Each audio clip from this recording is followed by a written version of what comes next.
খাগড়াছড়ির লক্ষ্মীছড়ি উপজেলার বার্মাছড়ি এলাকায় ইউপিডিএফ সন্ত্রাসীরা সেনাবাহিনীর উপর হামলা চেষ্টা চালিয়েছে।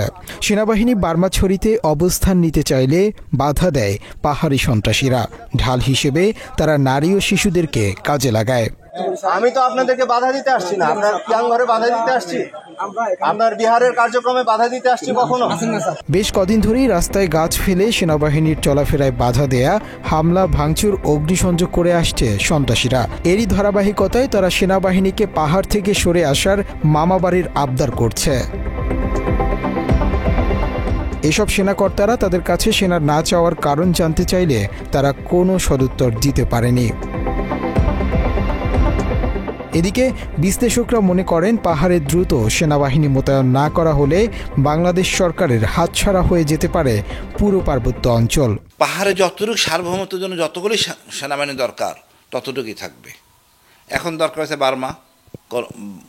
বার্মাছড়িতে, কারণ ওইটা ঘাঁটি ডিস্টার্ব করতেছে। আমাদের নিয়ন্ত্রণ করতে হবে ওদের অর্থনীতি, টাকা পয়সা, লেনদেন, ব্যাংকিং সিস্টেমে আসতে হবে, বিকাশ টিকাশ নাম্বার এগুলো নিয়ন্ত্রণ করতে হবে, কোথায় টাকা পাচ্ছে, কেমনে পাচ্ছে তদারকি করতে হবে, এবং সরকারি উন্নয়নের টাকা কিভাবে খরচ হয় এখানেও সরকারকে তদারকি করতে হবে। মাত্র 30% টাকায় জমির মালিক হয়ে নতুন বাংলাদেশের গড়ে তোলার স্বপ্ন দেখা বাংলা বসতি। দেশের স্বাধীনতা রক্ষায় যে কোনো পদক্ষেপ নেয়ারও দাবি জানিয়েছে এই বিশ্লেষক। শান্তি চুক্তির নামে কেউ অশান্তির পায়তারা করলে সর্বোচ্চ বল প্রয়োগ করা উচিত বলেও মনে করেন তিনি।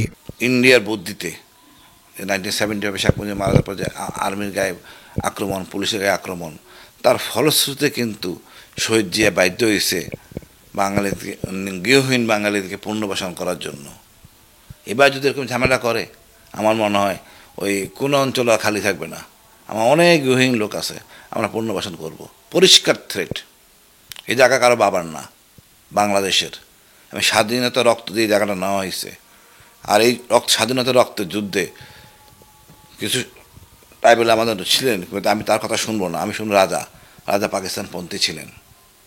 সুতরাং পরিষ্কারভাবে কোনো একটা জনগোষ্ঠীর জন্য আমরা ক্ষতিগ্রস্ত হব না। ইউপিডিএফ এবং তার অঙ্গ সংগঠন সমূহ পার্বত্য চট্টগ্রামকে অস্থিতিশীল করার লক্ষ্যে সুপরিকল্পিতভাবে এলাকার মহিলা এবং স্কুলগামী কোমলমতি শিশুদের বিভিন্ন পন্থায় তাদের নাশকতামূলক কর্মকাণ্ডে অংশগ্রহণে বাধ্য করছে। শান্তি চুক্তি এটা অবৈধ চুক্তি, সোজা কথা। এই অবৈধ চুক্তির সাথে আজ পর্যন্ত কত লোক মারা গেছে, কার হাতে মারা গেছে, কতজন। একই সাথে পার্বত্য অঞ্চলে সাম্প্রদায়িক দাঙ্গা সংগঠনের লক্ষ্যে বহিরাগত সন্ত্রাসীদের বিভিন্ন দেশীয় অস্ত্রসহ পার্বত্য অঞ্চলের বিভিন্ন এলাকায় নিয়ে আসার প্রচেষ্টা অব্যাহত রয়েছে। মুনতাসির তাসরিফ, বাংলা এডিশন। 99 সালে এখানে ক্যাম্প